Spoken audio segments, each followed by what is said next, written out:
all the latest updates, please subscribe.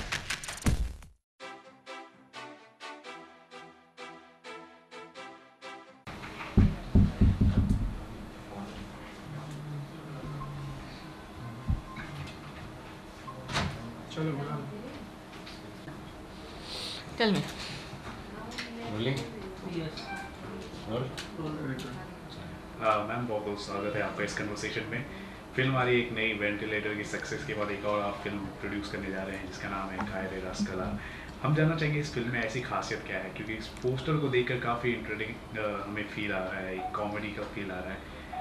क्या खास है इस फिल्म के अंदर? हमने आपको वेंटिलेटर पहले दिया पिछले साल और वेंटिलेटर में रुलाया। जी। इस बार हमने समझा कि चलो अब हंसाते हैं। Okay. हल्की फुल्की हंसी, हल्की फुल्की हंसी वाली फिल्म है और कम्प्लीटली मास एंटरटेनमेंट, कम्प्लीटली फैमिली एंटरटेनमेंट जो वेंटिलेटर से हट के है, पर बुरा भी नहीं है। बहुत अच्छी फिल्म है, पर इट्स लाइक आप वेंटिलेटर से कंपेयर ही नहीं कर सकते उसको। इस फिल्म के अंदर और इस फिल्म की जो स्क्रिप्ट है इसके अंदर खासियत क्या रही जिसकी वजह से आपने इस फिल्म को आपने सिलेक्ट कर लिया? इसके डायलॉग बड़े अच्छे हैं, जो पन्स हैं इसके जो कॉमिक लाइंस हैं बहुत अच्छे हैं। इसका पूरा स्टोरी लाइन में कोई छलाव नहीं है, हालांकि it is a con story but it's done so innocently कि अच्छा लगा मुझे। और यस, हम बड़ी देर से चाह रहे थे कि हम कॉमेडी जॉनर को भी ट्राई करें, क्योंकि ये सबसे मुश्किल जॉनर है। और हमारी मुश्किल सिर्फ कॉमेडी होने की वजह से नहीं, हमारे सारे स्टार कास्ट और डायरेक्टर भी रिलेटिवली न्यू हैं। उनके साथ कॉमेडी बनाने में एक अच्छी बात है कि बड़ा ही फ्रेश लुक है, इनका परफॉर्मेंस भी बिल्कुल फ्रेश है, नॉट प्लान्ड या कंट्राइव्ड। स्टोरी भी आपको बिल्कुल एकदम नई बात तो नहीं मैं कहूँगी, पर फ्रेशनेस है उसके अंदर। आपकी फिल्म वेंटिलेटर ने एक बेंचमार्क सेट किया था, नेशनल अवार्ड भी जीत चुकी है। क्या खाए रे रसकला जो ये फिल्म है एक कॉमेडी जॉनरा है, लेकिन फिर भी इस फिल्म के साथ आप कोई उम्मीदें रख रहे हैं? नहीं वेंटिलेटर बिल्कुल ही नीश फिल्म थी वो। It has given us validity कि हमें नेशनल अवार्ड मिला, बल्कि सारी दुनिया में हमने वेंटिलेटर को शोकेस किया है, दिखाया है, आगे से बहुत सराहा गया है। वो लेवल तो एक हल्की फुल्की फिल्म ले ही नहीं सकती है। इट हैज़ टू बी वज़नदार फिल्म लाइक वेंटिलेटर। ये बिल्कुल हंसी खुशी मज़े वाली फिल्म है। मैम, फिल्म का जो पोस्टर हम देख रहे हैं इसमें नोट दिखाई दे रहे हैं, तो कुछ अवेयरनेस आप दिखा रहे हैं कि भ्रष्टाचार कम ना करें, कुछ बताना चाहिए? नहीं, भ्रष्टाचार को लेकर नहीं है। इसमें जो हमारे मेन प्रोटैगनिस्ट है दोनों, वो अपने दिमाग की चालाकी से या अपने ज़ुबान के स्लिपरी ज़ुबान से कैसे लोगों को छल के पैसा कमा रहे। तो 10 रुपया उसकी कमाई से शुरू होकर 10 लाख की कमाई हो जाती है। तो रियली डन वेल। अच्छा क्वेश्चन। मूवी के डायरेक्टर की बात करें गिरिधर, उनकी पहले डायरेक्टिंग मूवी है, तो कितना भरोसा रहा उन पे, उनकी डायरेक्टिंग पे कितना रिलेट कर पाए, कितना कि जिस तरह से वेंटिलेटर बनी थी उस तरह से वो भी पिक्चर को अच्छी तरह से बना पाएंगे, कितना भरोसा था? वैसे राजेश मापुस्कर का भी डेब्यू फिल्म था, जी। हालांकि वो बड़े बड़े फिल्म को ऑलरेडी असिस्ट कर चुके थे, और गिरिधरन स्वामी डीओपी रहे हैं, उनका ये पहला फिल्म था। पर उनकी जो पकड़ थी फिल्म की स्टोरी पे वो बढ़िया था। एंड हमारे यहाँ पर्पल पेबल पिक्चर्स में हम लोग चांस लेते हैं न्यू कमर्स के साथ में, कोई प्रेशर नहीं डालते उनके ऊपर, पर जैसे वो नरेशन सुनाए थोड़ा कॉन्फिडेंस उनके ऊपर रहा। पर पूरे शूटिंग के दौरान Kunika Sadanand always on top of थी, and she is a very experienced lady. तो she guided us, she helped Girdhar Swami जहाँ भी। तो एक टीम बड़ा सॉलिड बन गया हुआ था, इसलिए फिल्म बन भी गई अच्छे से।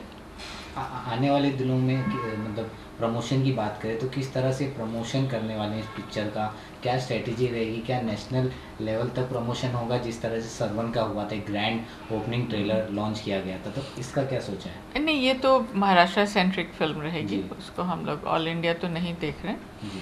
Maharashtra and near abouts Gujarat, इतना तक ही। और अच्छा वाइड स्प्रेड रिलीज़ करने की सोच रहे हैं। और प्रमोशन जो यूजुअल, क्योंकि ये यूथ एंजॉय करेंगे। हमारे आर्टिस्ट यंगस्टर्स हैं, बिल्कुल good looking young hero and good looking young heroine है। तो we will go to colleges, will go where we can interact with young people more and बस दैट्स इट। कोई ज़्यादा शोर शराबा इसमें नहीं कर रहे। We are going in to it in a very professional way. जिस तरह से बॉलीवुड स्टार है, सेलिब्रिटीज़ हैं जो अपना खुद का प्रोडक्शन मूवी लॉन्च कर रहे हैं, तो उनसे भी कभी पूछा जाता है कि आपके लिए ज़्यादा मुश्किल क्या रहा है एज अ प्रोड्यूसर और एज अ एक्टर, तो उनका हमेशा यही कहना है कि एज अ एक्टर सही है, प्रोड्यूसर नहीं सही है। तो आपका क्या मानना है, एज अ प्रोड्यूसर ज़्यादा डिफ़िकल्टीज रहती हैं काम में या एक्टर के लिए सही है? अगर आप हमारी कहें, प्रियंका की कहें, तो जी। प्रियंका आउटसाइडर रही है जी without any godfather, without any help. तो उनके लिए तो एक्टिंग भी डिफ़िकल्ट रहा था।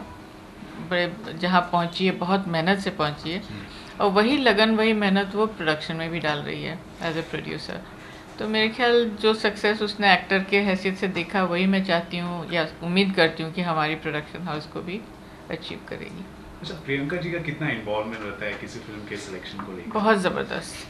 सारा क्रिएटिव डिसीजन उन्हीं का है। फिल्म को शॉर्टलिस्ट वही करती हैं, सिलेक्शन करती हैं, ग्रीन लाइट करती हैं, हर स्क्रिप्ट को पढ़ती हैं, और प्रोडक्शन के दौरान भी उनका इन्वॉल्वमेंट रहता है। फर्स्ट कट, डायरेक्टर्स कट के ऊपर भी उनका, मैं कहूँ उनका शासन है पूरा क्रिएटिवली। मतलब अपने बिजी शेड्यूल के बाद भी ये इनका इन्वॉल्वमेंट रहता है? कम्प्लीटली। आप हैरान रहेंगे कैसे हमारी टीम से यहाँ बात कर लें, उनके बगैर रोके का यहाँ तिनका भी नहीं हिलता।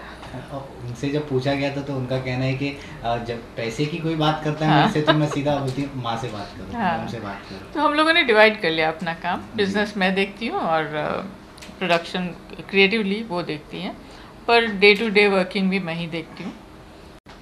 क्योंकि मैम प्रियंका जी की बात हो रही है, हाल ही में एक फिल्म आ रही है पार्टीशन 1947, जिनकी जो डायरेक्टर हैं गुरिंदर मैम, तो उनसे आपकी बात हुई थी।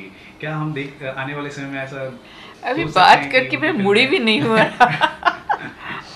आप लोग के ऊपर पहुँच भी गई बात। नहीं, मैं उनको कैजुअली मिलने गई थी, मैं उनको कांस में मिली थी जी। और वहाँ हमारी अच्छी मुलाकात रही। तो वो मुझे कही थी कि बॉम्बे आ रही हूँ तो आके ज़रूर मिलना। तो कैजुअली मिलने गई, पर कई तरह की बातें भी हुई। उनके भी प्रोजेक्ट्स हैं, हमारे भी प्रोजेक्ट्स हैं, हम साथ मिलके करेंगे तो ये बहुत अच्छा रहेगा। We are thinking about it. Okay. और अगर मान लीजिए प्रियंका मैम अगर उनकी फिल्मों में काम करती हैं, तो आप किस तरह से देखती हैं? वो सिनेरियो किस तरह होगा और फिल्म किस तरह चलेगी? कुछ आप बताना। कैसे मान लूँ? उम्मीद- इतना उम्मीद आपको- हाइपोथेटिकल बात तो मैं मान ही नहीं सकती हूँ। पर हाँ, अगर उनका स्क्रिप्ट प्रियंका को, देखो आप भी जानते हो प्रियंका को कितने सालों से वो स्क्रिप्ट को ही लेके आगे बढ़ती है। स्क्रिप्ट अच्छा लगेगा तो उनके लिए ना कोई बाउंड्रीज नहीं, कोई दायरे नहीं बना रखा है। लैंग्वेज क्या हो, कंट्री कहीं हो, स्क्रिप्ट अच्छा मिले तो ज़रूर करेगी। मैम, जैसे कि आपने कहा कि प्रियंका मैम आउटसाइडर, बॉलीवुड में उनका कोई नहीं था, गॉडफादर, उन्होंने इतना बड़ा सफ़र किया है हॉलीवुड तक, तो आप चाहेंगे कि उनके ऊपर कोई फिल्म बने, बायोपिक बने, जिससे लोग मोटिवेशन हो ज़्यादा? पता नहीं, फिल्म का तो नहीं मैं कह सकती हूँ, पर हाँ बुक तो ज़रूर लिखना चाहिए क्योंकि वो बहुत इंस्पिरेशनल हैं। उनकी बातें मैं समझती, आज की यूथ को अगर समझ आए, ये सुने, तो उनका भला ही होगा। मान लीजिए अगर उन पर बायोपिक बनती है, बायोपिक बनती है तो फिल्म बनती है, तो आप आपकी तरफ से सहमति रहेगी? फिल्म बनती है तो अभी तो उसका लाइफ 1/3 ही हुआ होगा, क्या फिल्म बनेगी अभी? It is a very time लगना। motivation. हाँ, इट इज़ मोटिवेशनल, तो वो उनकी बातों में है। उनकी फिल्म में, उनकी लाइफ में कुछ इंटरेस्टिंग तो हुआ नहीं अभी तक। सबसे बोरिंग लाइफ है। कोई बनाने वाला भी खजवाएगा से कि मैं क्या बनाऊँ इसकी लाइफ में। काम पे जाती है, घर पे आती, बस। बायोपिक उनका बड़ी बोरिंग होगी। प्रोड्यूस आपके प्रोडक्शन की बात करें तो सारी रीजनल फिल्में प्रोड्यूस कर रहे हैं, मराठी, भोजपुरी। अभी हाल ही में प्रियंका जी ने भी एक बॉलीवुड फिल्म साइन की है संजय लीला बंसाली के साथ एज अ को प्रोड्यूसर। तो क्या सपना है आपका और प्रियंका का अपने प्रोडक्शन को लेके? लाइक बॉलीवुड में भी एज अ को प्रोड्यूसर मूवी वो प्रोड्यूस कर रही हैं, गुस्ताखियाँ। तो क्या सपना है अपने प्रोडक्शन को लेके आपका और प्रियंका का? प्रियंका तो बड़े सपने ही देखती है। तो जहाँ तक हम लोग प्रोडक्शन हाउस जब बनाए थे तो हमारा विचार यही था कि हम रीजन्स को उतनी इम्पोर्टेंस दें जो वो डिज़र्व करते जी। हैं। तो हम जो रीजनल फिल्म्स बना रहे हैं वो कहानी भी रीजन का है, वहाँ के आर्टिस्ट अपने रीजन के ही हैं, वहाँ की क्रू वहाँ का है।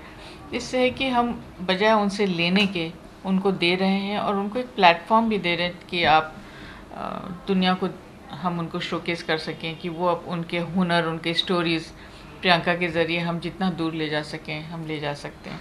तो we are giving back to the reasons. और अगर इस फिल्म की बात की जाए तो कहाँ कहाँ हम महाराष्ट्र में हम ज़्यादातर देखेंगे, लेकिन कभी जैसे एक फिल्म आई थी, एक मराठी फिल्म सैराट आई थी, तो उसने पैन इंडिया में काफ़ी कमाल मचाया था। तो ऐसा हम माने कि इस फिल्म को भी लेकर आपका कोई प्लान होगा? नहीं, इस फिल्म के साथ तो नहीं, वेंटिलेटर के साथ था ही, हमने पूरे इंडिया में भी दिखाया, अब तो वर्ल्ड में भी कितने कंट्रीज़ में हमने दिखा दिया उसको। तो कुछ फिल्म होते हैं जो जिनका किस्मत वो जाता है, कुछ फिल्म होती है जो हमारे लिए बनी होती है, जो हम यहीं पे एंजॉय करें। तो ये फिल्म को हम इतना बड़ा नहीं इमेजिन करें क्योंकि ये बड़ी हल्की फुल्की फिल्म है, लाइट हार्टेड फिल्म। तो सिनेमा घरों में हम कब तक देखेंगे इस फिल्म को? भगवान ने चाहा तो 14 जुलाई से कई दिन तक आप देखेंगे सिनेमा घरों में।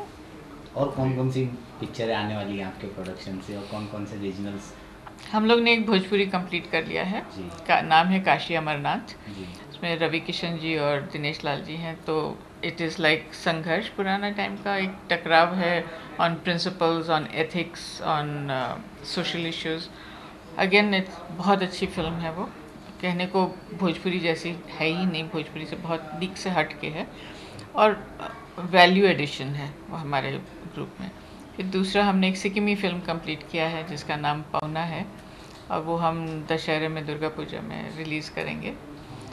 और कायरे रासकला तो भी रिलीज़ हो ही रहा है। हमारे बुक में अभी एक बंगाली स्टार्ट होने वाला है अगस्त में, एक मलयालम स्टार्ट होने वाला है, एक असमी। मतलब बहुत ज़ोरों शोरों से तैयारी है। हाँ, मतलब बनते बनते जब तक ये प्लान्स में अभी हैं, जी। और फ्लोर पे जाते इस साल या अर्ली नेक्स्ट ईयर तक हमारे कई प्रोजेक्ट्स फ्लोर पे होंगे। एक तरह से देखा जाए काफ़ी अच्छा इनिशिएटिव है। आप जो है जो पूर्वोत्तर जो क्षेत्र है, हाँ। जैसे कि आपने कहा सिक्किम और आसाम, वहाँ पे भी आप जा रही हैं, वहाँ के कल्चर, जाहिर सी बात है फिल्म बनाएंगी वहाँ के कल्चर को बिल्कुल, ग्लोरीफाई 100% आप कर लेंगी। जी। तो इसका ख्याल कब आया कि इस प्रियंका culture जब से से related मेरी film- कॉम की, वहाँ मणिपुर विजिट की, उसको रुझाव भी वहाँ के लिए बहुत हो गया। अब वो असम की ब्रांड एम्बेसडर भी हो गई हैं, तो उनका लगाव भी नॉर्थ ईस्ट से मैंने देखा कि बहुत ज़्यादा है। और जब वो वहाँ थी तो वहाँ से कई स्टोरीज़ निकल के आए, कई लोग मिले उससे। देन वी डिसाइडेड कि ये जगह है जो बहुत लोग जानते नहीं हैं और पार्ट ऑफ इंडिया है ये भी नहीं जानते। तो हम अपना फ़र्ज़ समझते थे कि प्रियंका जब नॉर्थ ईस्ट को इतना ध्यान से देख ही रही है तो हम वहाँ की भी फिल्म बना के लेकर आएँ। आपने कभी सोचा है कि आपके खुद के प्रोडक्शन की मूवी में थोड़ा सा एक्ट करें के अंदर? नहीं, नहीं। मैं तो आपके कैमरे के सामने मुश्किल से बैठती हूँ। ये भी मेरे लिए बहुत बड़ा जद्दोजहद की बात है। प्रियंका जी कोई मूवी में देखेंगे, मतलब मराठी मूवी में? ऐसे ज़बरदस्ती की फिट नहीं होएगी, जहाँ पे जी, उनका जी। परफॉर्मेंस के लिए कोई पोजीशन होगा तो ज़रूर करेगी। ओके। मराठी में उसने किया क्योंकि वहाँ रोल था ओके, एक्टर का। या- That's all। अपने व्यूअर्स को क्या कहना चाहेंगे आप? मैं व्यूअर्स को कहूँगी कि हमारा एक दूसरा ही रूप देखेंगे आप हमारी कंपनी का। वेंटिलेटर के बाद जहाँ हमने आपको इमोशनली बहुत ट्विस्ट कर दिया, अब आप कायरे रासकला देखेंगे। इसके नाम से ही आपको लगता है कि ये बहुत ही बिंदास मज़ेदार फिल्म होगी। आप ज़रूर जाएं 14 जुलाई को थिएटर्स में, और 14 जुलाई के बाद कई दिन तक जाएं और हमारे फिल्म को बहुत एंजॉय करें। Wish you all the best. Thank you.